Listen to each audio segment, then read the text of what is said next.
بسم اللہ الرحمن الرحیم۔ ناظرین کرام، آج ہم قرآن کریم کے ایک ایسے عظیم اور ایمان افروز واقعے کو یاد کرنے جا رہے ہیں جو رہتی دنیا تک حق و باطل کے فرق کو واضح کرتا رہے گا۔ یہ واقعہ ہے حضرت ابراہیم علیہ السلام کا، جب انہیں اللہ کی توحید بیان کرنے کی پاداش میں آگ میں ڈال دیا گیا۔ حضرت ابراہیم اور توحید کا پیغام۔ حضرت ابراہیم اس وقت کے معاشرے میں پیدا ہوئے جہاں ہر طرف شرک، بت پرستی اور نمرود کی بادشاہت تھی۔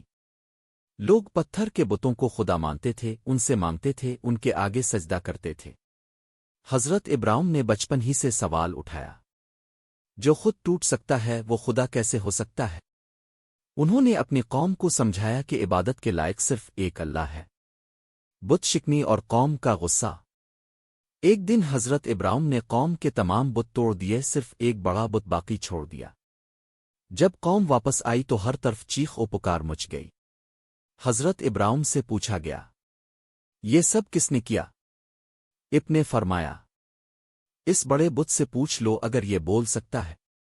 یہ سن کر قوم لاجواب ہو گئی، مگر ہت دھرمی غالب آ گئی۔ نمرود کا فیصلہ۔ نمرود جو خود کو خدا کہتا تھا سخت غضبناک ہوا۔ اس نے حکم دیا، ابراہیم کو ایسی آگ میں ڈالو جو سب کچھ جلا کر راکھ کر دے۔ مہینوں تک لکڑیاں جمع کی گئیں۔ اتنی بڑی آگ جلائی گئی کہ پرندے بھی اس کے اوپر سے نہ گزر سکتے تھے۔ آگ میں ڈالے جانے کا منظر۔ حضرت ابراہیم کو منجنیق جھولے میں باندھ کر آگ کی طرف پھینکا گیا۔ اسی لمحے فرشتوں نے عرض کیا، اے ابراہیم، کیا ہم مدد کریں؟ حضرت ابراہیم نے فرمایا، مجھے اپنے رب پر کامل بھروسہ ہے، وہی کافی ہے۔ یہ ہے ایمان کی انتہا۔ اللہ کا حکم، آگ ٹھنڈی ہو گئی۔ جیسے ہی حضرت ابراہیم آگ میں پہنچے، اللہ تعالیٰ نے حکم دیا، اے آگ، ابراہیم پر ٹھنڈی اور سلامتی والی ہو جا۔ سورۃ الانبیاء۔ ناظرین، وہی آگ جو سب کو جلا دیتی تھی اللہ کے حکم سے ٹھنڈی ہو گئی، پھولوں کا باغ بن گئی۔ آگ سے سلامت نکل آنا۔ کچھ دیر بعد لوگ حیران رہ گئے۔ حضرت ابراہیم آگ کے اندر سلامت، مطمئن اور مسکراتے ہوئے موجود تھے۔ نمرود کا غرور ٹوٹ گیا، مگر پھر بھی وہ ایمان نہ لایا۔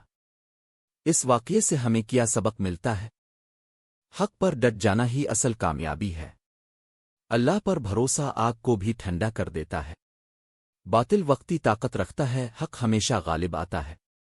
اللہ اپنے نیک بندوں کو کبھی ضائع نہیں کرتا۔ ہمارے لیے پیغام۔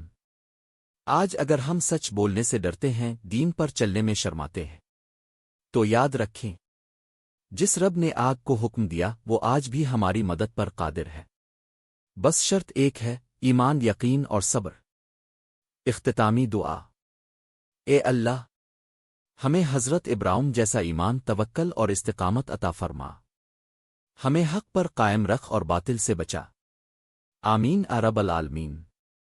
ناظرین کرام، اگر آج کا یہ بیان آپ کے دل تک پہنچا ہو، اگر اس واقعے نے آپ کے ایمان کو تازہ کیا ہو، تو گزارش ہے کہ ہمارے یوٹیوب چینل اسلام کی باتیں کو ضرور سبسکرائب کریں۔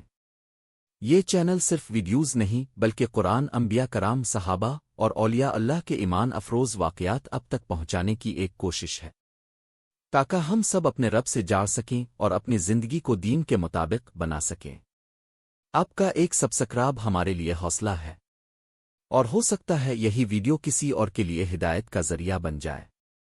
ویڈیو کو لائک کریں، اپنے دوستوں اور گھر والوں کے ساتھ شیئر کریں، اور کمنٹ میں ضرور لکھیں کہ آج کے بیان سے آپ نے کیا سیکھا۔